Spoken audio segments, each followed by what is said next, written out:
Por favor, pegue sua Bíblia e abra em Mateus capítulo 5. Nós vamos ler do verso 27 ao verso 32.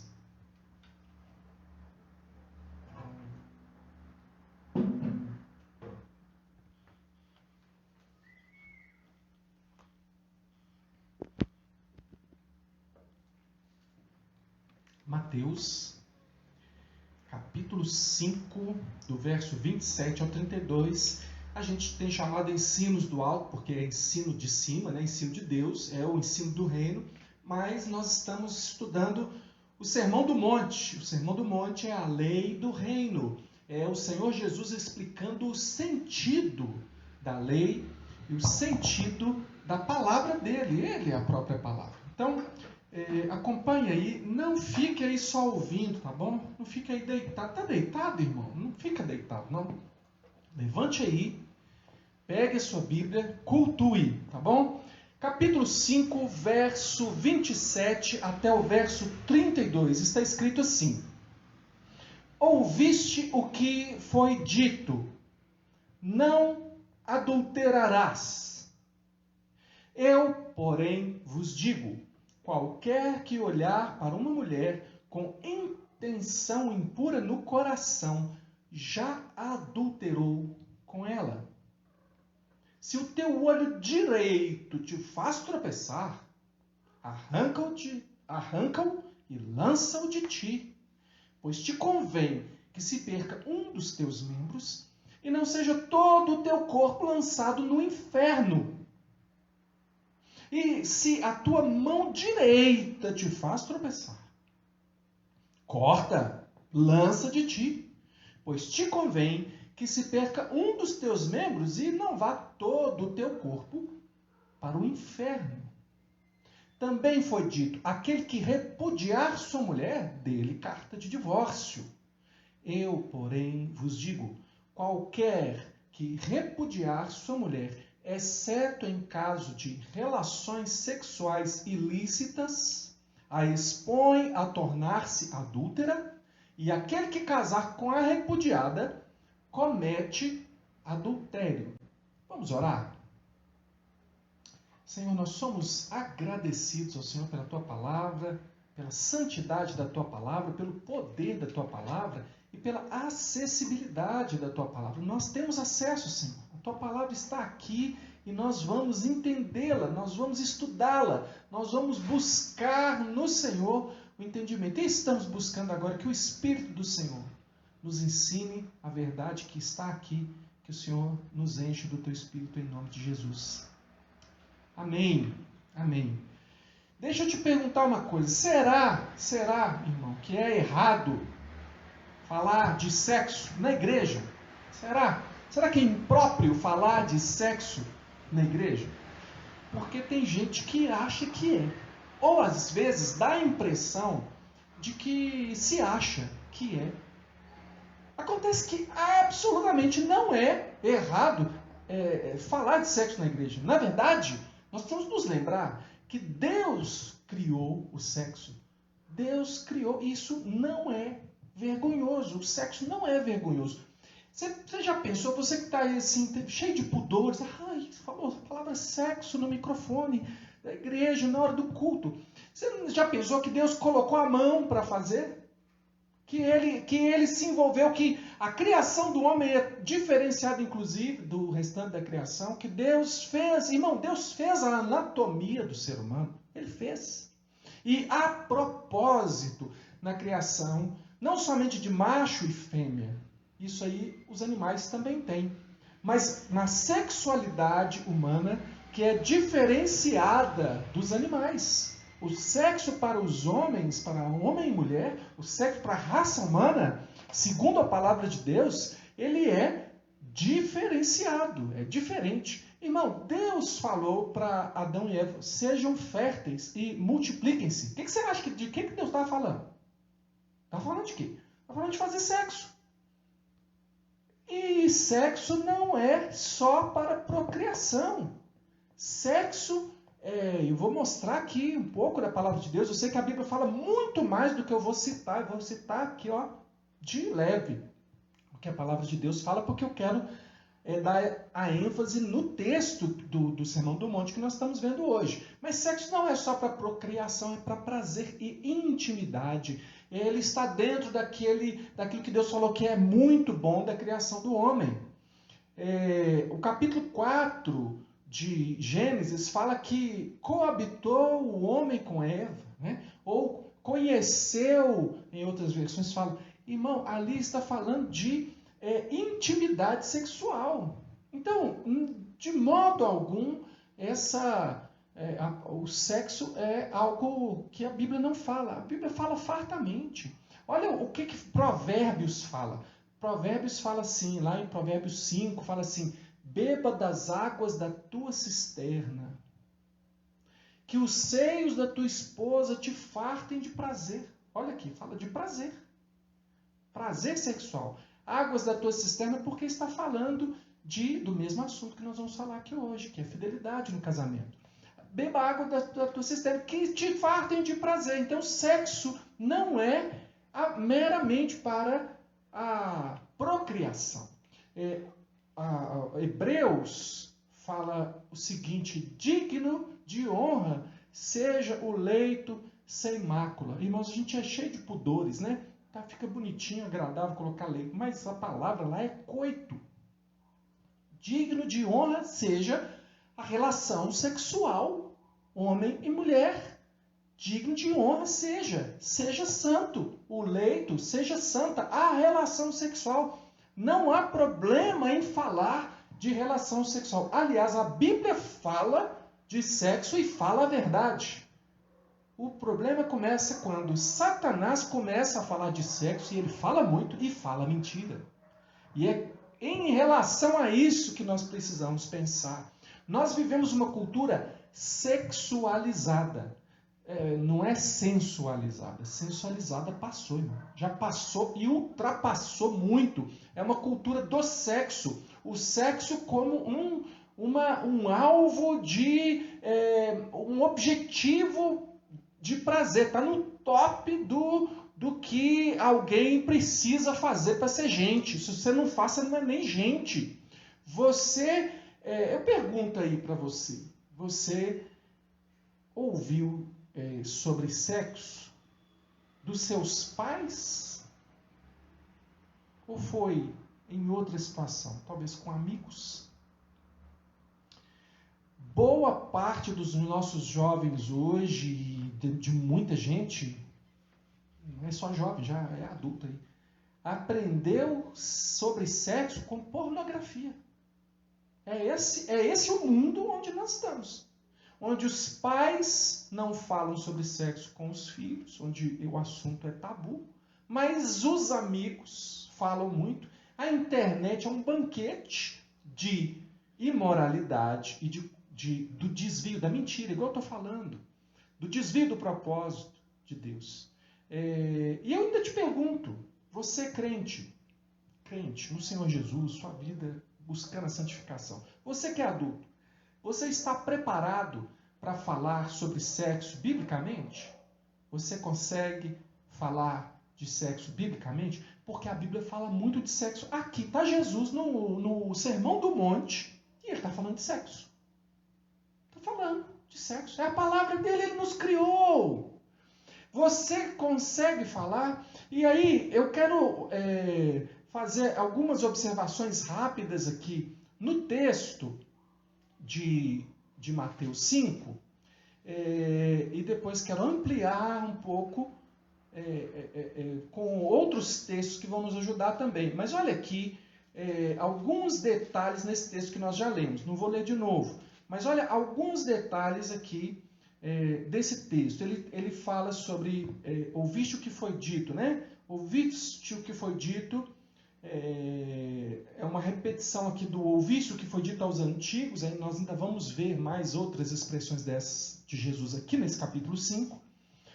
Eu disse que ia explicar melhor depois. Na semana passada eu falei, olha, eu vou explicar melhor depois. O que acontece é o seguinte: vários mandamentos da palavra de Deus, os escribas e os fariseus fizeram algumas mudanças e fizeram muitos, e até hoje tem muita coisa Se você ouvindo um rabino falar, você vai falar assim, gente, da onde tirou isso? Não tem nada a ver com a palavra do Senhor Jesus. É claro que eles não acreditam no Senhor Jesus, é por isso que eles continuam aí produzindo a sua teologia diferente da palavra de Deus. Inclusive, crente, abre um parêntese aqui. O judeu não crê em Jesus, tá bom? O judeu, ele está hoje na condição de inimizade contra Deus. Não imagine aqui que porque ele é israelita de nascimento, ele está em amizade ou em relacionamento com Deus, não, tá? Vai ler Romanos para você ver que a inimizade contra Deus, ela se dá pelo pecado, pelo estado de pecado. Então, essa coisa de, sabe, imaginar um Israel secular hoje e ao mesmo tempo eles como escolhidos e povo de Deus, vai ler mais a Bíblia, tá bom? Então, o que acontece? Ouviste o que foi dito aos antigos. O que eles estavam praticando aqui era o seguinte, não é somente não adulterarás, mas alguém precisava ser pego em flagrante adultério. Esse flagrante ele tinha que ser feito por 3 pessoas e para que pudesse ser comprovado. Então, isso era uma coisa praticamente impossível de se fazer, né? Eu não estou entrando em muitos detalhes, mas eu quero que você saiba que essa era uma prática, e até hoje persiste, dessa interpretação rabínica da lei com modificações. Então, por isso que Jesus fala assim, ouviste o que foi dito, e não está dizendo simplesmente está escrito, porque ele está confrontando essa distorção do ensino. E aí você fala, mas para que tanto assim ficar sabendo o que era do passado? Porque ainda hoje o ser humano continua praticando essas distorções. E o nosso papel como estudantes da palavra de Deus é saber o que a palavra de Deus diz e não o que eu acho. Se eu acho que encaixa, se eu acho que não encaixa, se eu acho que o tempo agora deve ser assim ou não deve. Como é que eu devo entender essa palavra? Então, o contexto é esse. O que foi dito aos antigos. E ele está dizendo aqui, agora, a respeito de adultério. Veja que o mandamento que ele tratou antes foi matar. E ele estendeu o matar a matar no coração. Agora ele está fazendo a mesma coisa com o adultério. Ele está dizendo que do seu olhar, ele está falando do coração, ele fala do seu olho. Então é uma questão interna e não externa. Antes de ser externa, é uma questão interna. O pecado, antes de aparecer, ele acontece dentro. E ele está advertindo os seus discípulos quanto a isso. E o que ele diz? Então, se você está numa situação de pecado, e o pecado em foco aqui é o adultério, nós vamos ampliar aqui a questão do adultério. Mas se você está numa situação em que essa situação te faz pecar, essa situação você não está conseguindo lidar com ela, ele faz uma comparação radical. Veja que ele não está dizendo que é para você furar o olho. Vou vazar meus olhos porque eu estou vendo que não devo. Corte a mão direita. Ele está falando, arranca o olho direito. Se você olhar no Velho Testamento, tem uma ocasião em que um amonita, um rei do povo de Amon, chamado Naás, ele faz guerra contra uma cidade do povo de Israel, e está lá em 1 Samuel. E aí ele sitia a cidade, e eles dizem assim, não, tudo bem, a gente vai ser seu escravo. Nós nos rendemos e vamos ser seu escravo. Não temos como resistir a você. Ele falou, não basta. Eu quero que vocês sejam meus escravos e eu vou vazar o olho direito de todo homem. Aí vocês vão ser meus escravos. Por quê? Porque numa guerra, escudo no braço esquerdo e espada na mão direita e olhando para o inimigo. Se você vazou o olho direito, você praticamente vazou o olho direito, você anulou praticamente a possibilidade daquele sujeito ser um bom soldado. Ele conseguir se sair bem numa batalha. O que ele queria? Ele queria humilhar, né, o povo e tirar dele a condição de enfrentar aquela situação. Então essa questão, por isso que você vai ver muito essas coisas de olho direito, mão direita, Porque são, assim, como se fosse assim, aqui está a sua força. Você vai preservar a todo custo o seu olho direito, sua mão direita. Mas ele diz, não preserve. Nada é tão precioso a ponto de você permanecer numa situação de pecado. E ele diz, pode vazar o olho direito, pode cortar a mão direita. Isso não é literal, mas é dizendo assim, seja o que for que você precisar fazer para não incorrer no pecado, não ficar na prática do pecado, faça. Faça. Por quê? Porque é melhor você fazer assim e ter uma grande perda do que você ir totalmente para o inferno. Então, o dilema nosso é sempre esse, do que é temporário com o que é eterno. E Jesus está dizendo, deixa eu falar para vocês, eu vim aqui falar de coisas eternas. É melhor perder o olho direito, o braço direito, do que ir para o inferno. E aí a situação aqui é adultério. O que é o adultério? É quando uma pessoa casada se envolve sexualmente com outra pessoa. E como é isso? Isso acontece no coração primeiro e depois acontece de verdade. E há muitos adultérios que ficam só no coração. Portanto, a fantasia é um perigo. A fantasia é um perigo por quê? Porque eu vou explicar mais adiante. Então, o ponto aqui é esse. E aí ele ainda insiste, ainda amplia para a questão do divórcio. E ele diz que qualquer que repudiar a sua mulher, a não ser por relações sexuais ilícitas, a palavra aqui para relações sexuais ilícitas é porneia. E porneia não é uma palavra simplesmente para adultério. É para todo tipo de desvio, todo tipo de prática sexual contrária à palavra de Deus. Então é adultério, é fornicação, é homossexualidade, todo desvio do mandamento de Deus é coisas ilícitas, coisa impura. Se encontrou coisa impura na mulher. Os rabinos, eles iam dizer assim, o que é uma coisa desagradável na mulher? Se ela não cozinha bem, se ela for uma mulher sem graça, pode dar carta de divórcio. Acontece que não é isso que a lei está dizendo. A questão é essa questão, e eu vou explicar a seriedade, como Deus encara o adultério, para que você entenda. Para que você entenda do que Deus está falando. Deus, lembre sempre, Deus trata de coisas eternas, não apenas das temporárias. Todos vamos morrer. Veja como Deus vê o casamento. Deus fez o primeiro casamento. Se você vê ali no Gênesis, você vai ver os votos, você vai ver a união, né? O tornar-se um. Você vai ver que o objetivo do casamento é o companheirismo, a companhia, né? A intimidade. E vamos pensar que Deus criou o homem, e quando eu digo Deus criou o homem e a mulher. Deus criou o homem à sua imagem e semelhança. Quem é Deus? Como Deus se expressa e se manifesta? Deus é trindade. Deus é mais de uma pessoa. É um só Deus, mas em três pessoas. Na trindade, na unidade, na intimidade da trindade, está ali a perfeição. A trindade é absolutamente fiel. Os membros da trindade são absolutamente fiéis. E Deus então está criando o homem, e ele cria o homem à sua imagem, homem e mulher os criou.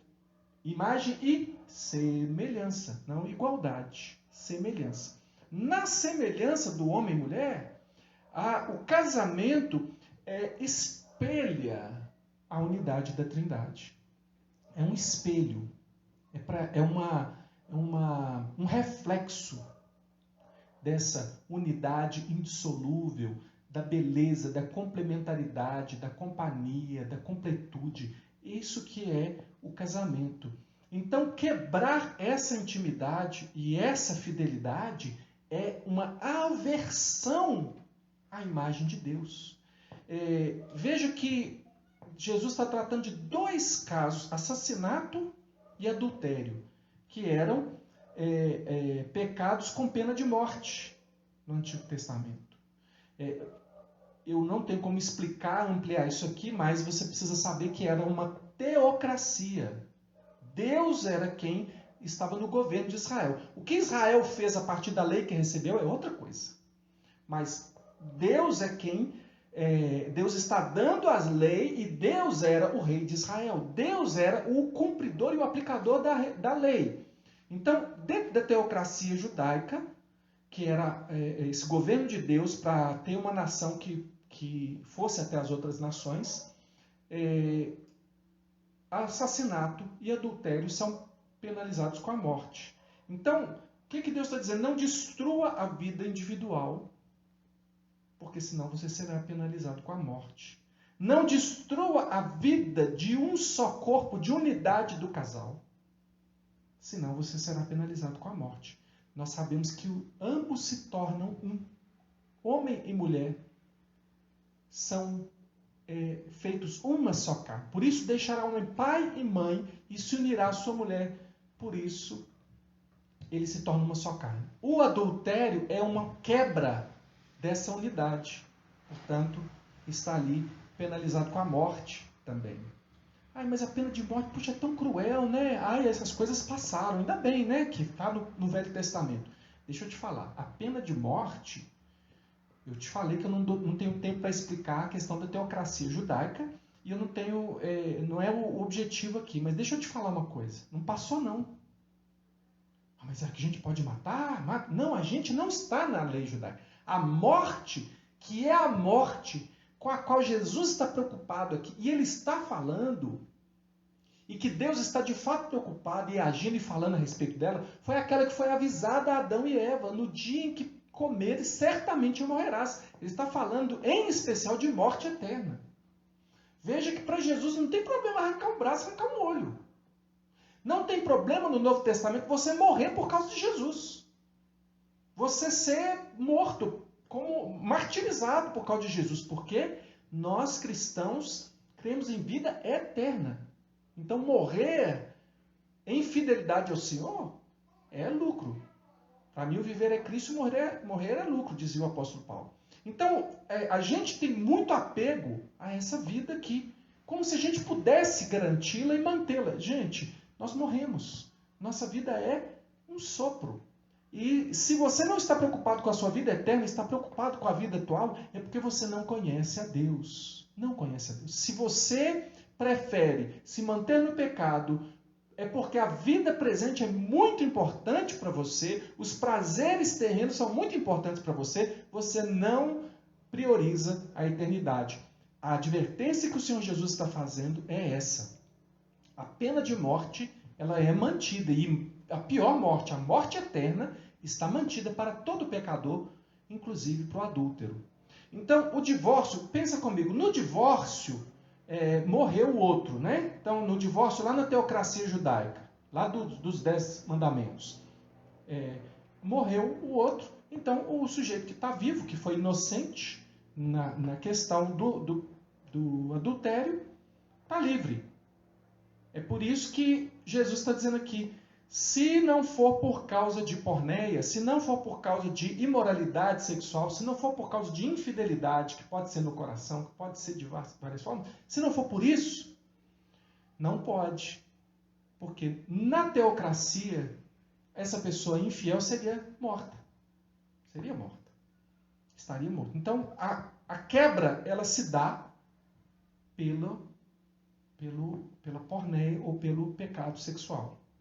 Deus trata, mas tudo isso tem a ver com o nosso relacionamento com Deus. Olha, vai ligando os pontinhos aí. O homem criado à imagem e semelhança de Deus, a figura do casamento expressando, apontando para a Trindade.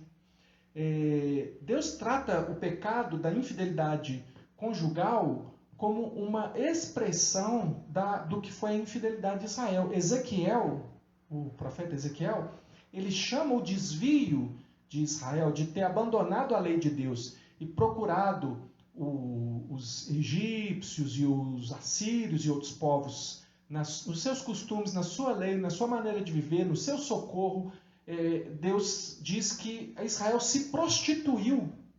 É como uma mulher prostituta. Oséias também é uma outra figura, que Deus manda que Oséias se case com uma prostituta, e ele faz a figuração do que é o relacionamento de Deus com o seu povo. E Oséias, no final, que a mulher, ele casou com a adúltera, ela ficou com ele um tempo, teve filhos e tal, depois voltou para a sua devassidão. Quando ela está no pior momento da vida dela, que ela está sendo vendida como escrava, Oséias vai lá e compra ela de novo.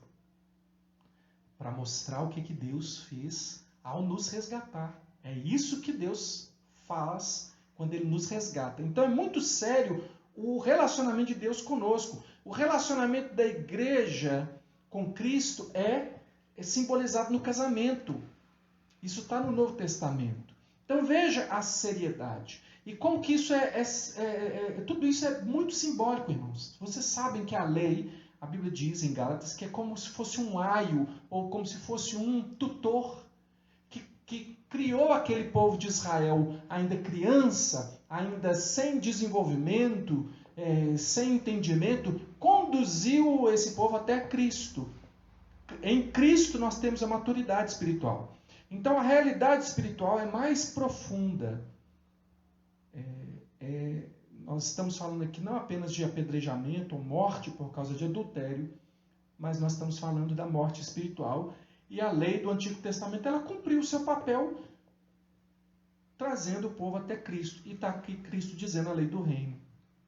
A própria igreja hoje, que existe hoje, ainda é sombra da igreja triunfante, que é a igreja depois da consumação. Eu vou recapitular com você aqui. Vamos para o plano de Deus para você entender como é que Satanás entra para bagunçar a questão do sexo para o ser humano. Deus criou o homem para que ele tivesse vida plena. Vamos voltar lá no jardim.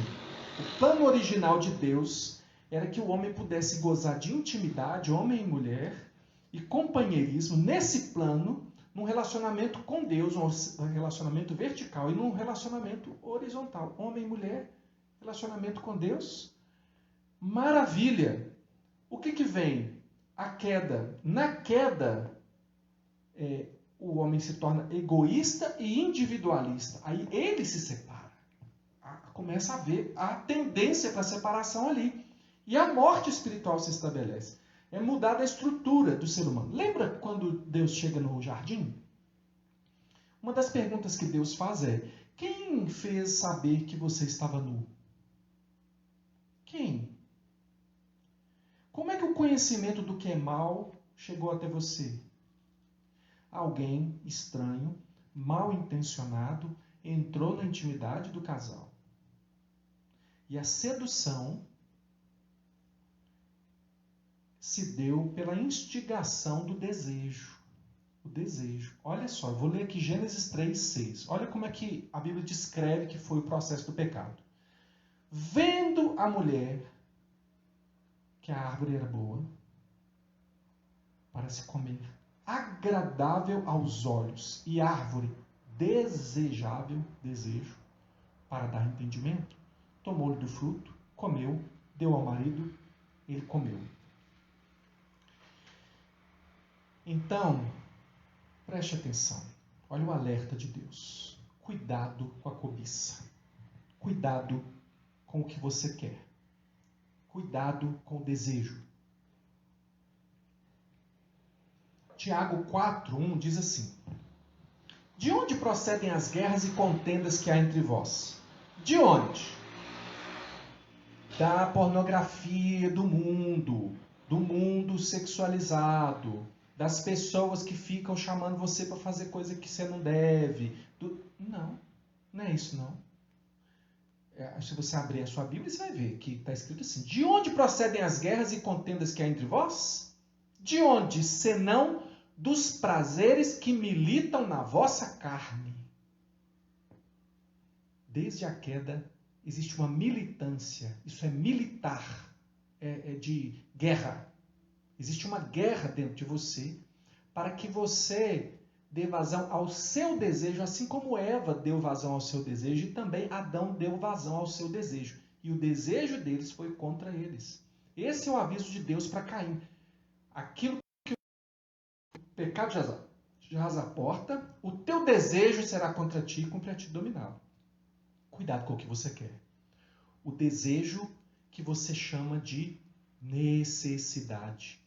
Quando você começa a chamar o que você deseja de o que você precisa, eu preciso desse homem, eu preciso dessa mulher, eu preciso ter isso, eu preciso ter aquilo, eu preciso ver isso, eu preciso. Você não precisa, mas a coisa evoluiu a ponto de você começar a considerar que o seu desejo é uma necessidade. Irmão, desejo evolui para se tornar necessidade. Deixa eu olhar a Bíblia para você ver o que a Bíblia fala. Tiago 1, 14, 15. Diz assim: ao contrário, cada um é tentado pela sua própria cobiça. Você é tentado por quem? Pelo outro? Não, pela sua própria cobiça, o que você deseja. Quando o seu desejo, o atrai e seduz. Então, a cobiça, o seu desejo, sua vontade, depois de haver concebido, ou seja, a imaginação se estabeleceu, nasceu o pecado, dá à luz o pecado. Aí o pecado é consumado. Quando chega a ser consumado com a prática do adultério, já antes aconteceu a concepção dele lá dentro. E o pecado, sabe o que é o pecado? O pecado vai ter filhinho também. E o pecado, uma vez consumado, gera a morte. Morte eterna. Muito mais do que apedrejamento. Muito mais do que ser condenado à morte, se fosse lá na teocracia do Velho Testamento.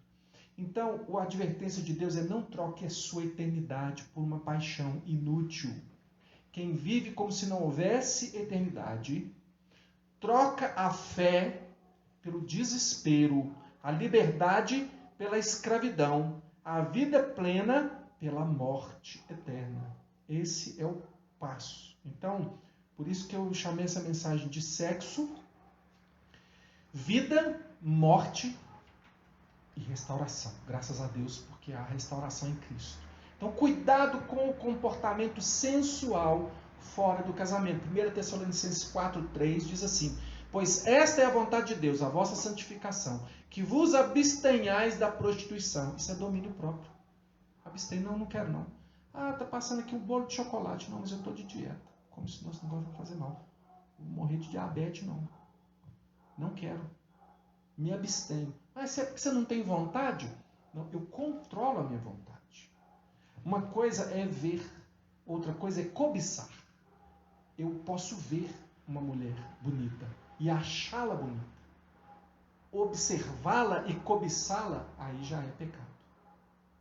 E não tem a ver com o que ela está vestindo ou deixando de vestir. Tem a ver comigo.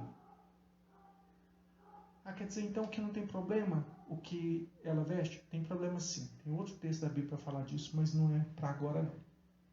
Mas o pecado é individual. O pecado é individual. Não está do lado de fora, não é a pessoa. E a Bíblia diz que se você não pode ver, então arranca o olho. Como é que eu posso me manter puro numa sociedade sexualizada como a nossa? Então aí que está, a resposta não é padrão para todo mundo. É aí que entra o si de Jesus. Se o teu olho te faz pecar, arranca. Tem gente que pode ir na praia, tem gente que não pode. Mas como assim? Todo mundo pode ir na praia, cada um sabe de si. Você pode? Você vai na praia, você vê as mulheres de biquíni, você vê os homens saradão lá e tal, e você está de boa, está santificado, tudo bem? Se você estiver cheio do Espírito Santo, você faz isso. Eu vou na praia. Agora, eu posso ir na praia e não pecar. O que a Bíblia diz é o seguinte: se você está propenso a pecar, foge. É interessante, né? Porque a Bíblia diz, resistir ao diabo. O diabo em pessoa, você não precisa correr dele. Repreende ele em nome de Jesus. Mas a Bíblia fala de coisas que você tem que fugir. Fugir da impureza, 1 Coríntios 6,18. Fugir, ó. Cai fora. Fugir da idolatria. Idolatria é quando você está numa situação que você diz, eu preciso disso. No caso, o sexo ilícito, fornicação, a masturbação, a pornografia. O que você... Eu falei, eu tenho que fazer isso. E a coisa tem um caminho, já falei. Você senta lá para ver aquele filme romântico. Mulheres. Porque os homens, é só de ver a mulher, se ele se deixar levar, ele já se excita. A mulher, não. Aí ela começa a ver o filme romântico. Tal, pois é, vai idealizando. Vai idealizando hollywoodianamente falando. É essa pessoa maravilhosa, que se você é solteira, você vai se casar e vai ter esse homem maravilhoso. Né? Já viu? O homem, nos filmes, assim, ele aguenta, a mulher mocreia, ela é chata e não sei o que e tal, e o homem fica cortejando ela, suporta tudo de ruim dela, até que por fim ela se rende, puxa, vê que homem maravilhoso é aquele, de fato, ele é um homem maravilhoso e tal. Vai no sonho, ok? Aí você casa. Você vai casar com o seu marido, vai viver o roteiro do filme? Não vai. Aí você vai se expondo, vai imaginando. Para passar para a masturbação não custa, pouco custa. E aí já é paralelo. Então, o homem que vê pornografia, a mulher que sonha, idealiza, estão no mesmo caminho. E aí começa a entrar uma pessoa dentro do seu casamento, uma pessoa que é invisível. Não. É o Brad Pitt. Nunca vou conhecer, nem sei falar inglês. Mas às vezes o Brad Pitt é o Ricardo. O Ricardão do casamento. Então, Jesus está falando, cuidado com o que você quer, com o que você idealiza. Por quê? Porque você não consegue conviver com aquele homem que você casou, porque ele não é as idealizações do cinema que você acostumou, você se acostumou com aquilo. Se você traz a pornografia para dentro do casamento, você está trazendo outras pessoas para dentro do seu casamento. E isso vai acabar mal. Então é por aí que vai, irmãos. A questão não é só o ato. Quando a gente chega, que está concretizado, é porque já passou todos os processos. Então, por fim, restauração. Como é que eu vou conseguir? Irmão, a graça não é apenas lei, é poder do Espírito Santo. O reino de Cristo é um reino espiritual. 2 Coríntios 12 diz assim, então ele me disse, o apóstolo Paulo falando sobre as suas fraquezas, quando ele pediu a Deus 3 vezes que tirasse o espinho na carne.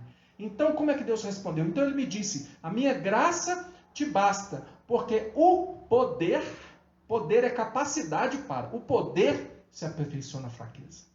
O Espírito Santo na sua vida te dá a condição de resistir ao pecado e de viver uma vida santa. O poder se aperfeiçoa na fraqueza. Então Paulo diz assim, de boa vontade, pois, mais me gloriarei nas fraquezas. Não é porque está achando, tudo bem, então a carne é fraca, eu não vou ligar para a fraqueza. Não, ele está se gloriando que apesar das suas fraquezas, o poder de Cristo atua na sua vida. Olha aqui, mais me gloriarei nas fraquezas para que sobre mim repouse o poder de Cristo. Então, irmão, a graça não é só perdão, ela também é santificação e é santificação do poder do Espírito. Essa é a mensagem do Sermão do Monte. É o poder de Deus. São os homens, lembra do começo? Bem-aventurados os pobres de espírito, bem-aventurados os que choram, bem-aventurados os que têm problemas sérios com o pecado. Esses não conseguem se apresentar justos diante de Deus, mas eles se apresentam quebrantados diante de Deus e são perdoados. E aí? Voltam para o pecado? Não. Eles agora também são cheios do Espírito Santo de Deus, para que o frutifique na sua vida o Espírito de Deus. E ao buscar esse enchimento do Espírito Santo, que não é só fazer uma reunião de vamos orar aqui, até falar em línguas e tudo, que vai te dar o poder diário para resistir ao pecado. Mas amar o Senhor Jesus, amar a sua vontade, amar a sua lei, desejar ser como Cristo, se encher da palavra de Deus, isso sim vai te encher do Espírito Santo. E aí os dons é acréscimo. Deus dá como quer, a quem quer, do jeito que quer. Então nós precisamos ter essa consciência. Para concluir então, quando Deus fez o sexo, fez, assim como o homem, fez ele bom. E o desejo de Deus é te dar uma vida plena. A proposta de Jesus de vida com abundância inclui a sua vida sexual. A morte é eterna. Se você deixar, a morte vai reinar sobre a sua vida. Mas o Senhor Jesus entrou na sua vida. Então, há não somente restauração para você, mas também há poder em Cristo para você vencer o pecado. Então, é básico você se lembrar que o que acontece no coração e nas imaginações conta para Deus. E o ato só revela o que o coração pecaminoso já construiu e já é condenável por Deus. Então, nós não temos outra opção a não ser fazer guerra contra o pecado. As paixões que militam na nossa carne devem ser vencidas pelo poder do Espírito Santo. No poder. Por isso que a Bíblia fala da armadura de Deus. Fala de poder, fala de guerra, armas para vencer. E uma delas é a oração. Não apenas fazer uma oração agora, como nós vamos fazer e terminar esse nosso encontro aqui, mas uma vida de oração, uma vida de buscar o Senhor, se lembrar do Senhor, inclui o Senhor na sua vida. Não adianta ir para o pecado. Você sabe qual é o caminho, né? Eu vou para o quarto agora, aí eu vou acessar, mas eu não vou acessar nada ruim não, vou ver um filme romântico.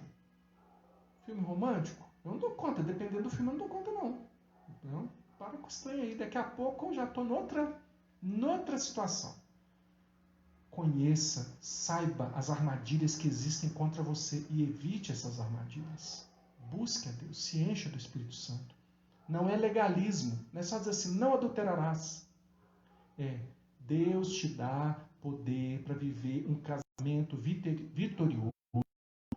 Olha, tem literatura sobre isso, eu desejo até ter outras conversas sobre isso para poder falar, mas tem muita coisa boa para falar para você.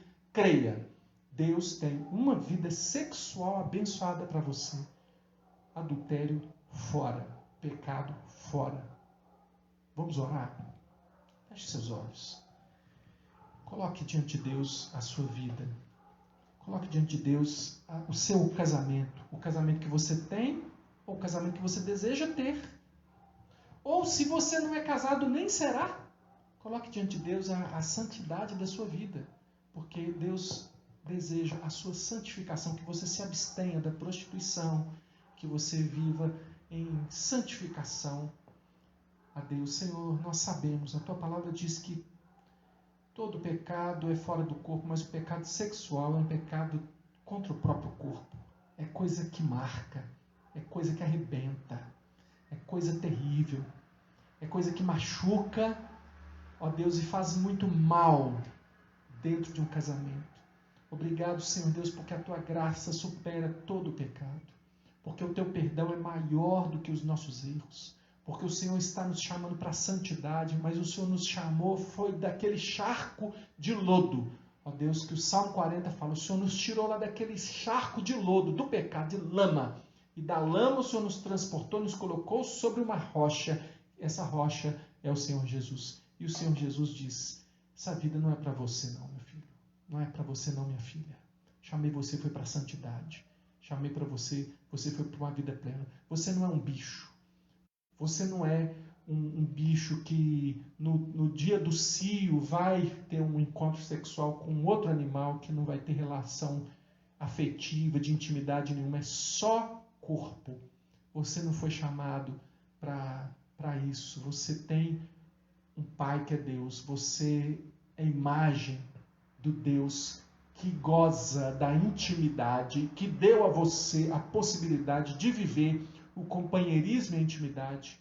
Então, Senhor Deus, ajuda-nos a proteger-nos uns aos outros. Ajuda-me a proteger minha esposa e ela a me proteger. Ajuda-nos, ó Deus, a sermos pessoas que vivem essa graça, essa plenitude sexual e de santidade na nossa vida. Que o Senhor controle, cuide da nossa mente. Abençoa, Senhor Deus, cada um agora nas decisões, no olho às vezes que precisa arrancar, na mudança que precisa, se tem que sair desse emprego, se tem que sair desse convívio, se tem que sair desse grupo, se tem que sair de alguma coisa e perder alguma coisa, que se perca até o olho direito, até a mão direita, mas que não se perca o relacionamento com o Senhor e não acabe sendo mesmo uma pessoa ímpia e digna do inferno. Que o Senhor Deus tenha misericórdia de nós e abençoe o teu povo. Portanto, Deus, para que isso seja verdade na nossa vida, que a graça do Senhor Jesus seja sobre nós. Que o amor de Deus, o nosso Pai, seja sobre nós. E que a comunhão do Espírito Santo do Senhor, o poder do Espírito Santo do Senhor, seja em nós e sobre nós, agora e sempre. Amém.